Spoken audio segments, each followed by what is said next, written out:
हालामा सिंधियाना news network के reporter Ejaz बुघियो मौजू मटियारी ज़िले में 4 हफ़्ता अॻु अगवा थियल शहदादपुर वासी नौजवान एहसन लाशारी के मटियारी पुलिस बाज़ियाब कराइण जी दावा करे छॾी। पुलिस पारां 3 जवाबदार गिरफ़्तार करण जी पिण दावा।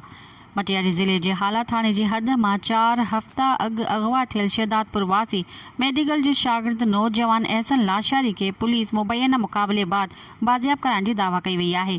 SSP मटियारी मोहम्मद कलीम मलक साहब की अगवानी में कयल मुबीना कार्रवाई में DSP मटियारी, DSP हाला, DSP सईदाबाद समेत ज़िले के सभी थाना की पुलिस के अटालन हिस्सो वरतो।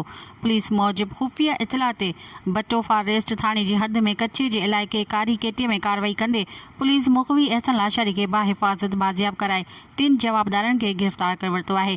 जिते गिरफ्तार जवाबदारन में गुलाम कादिर मक्सी, वज़ीर शाह और सरदार शाह शामिल हैं। पुलिस मूजिब कार्रवाई में 4 जवाबदार फरार थियण में कामयाब थी विया।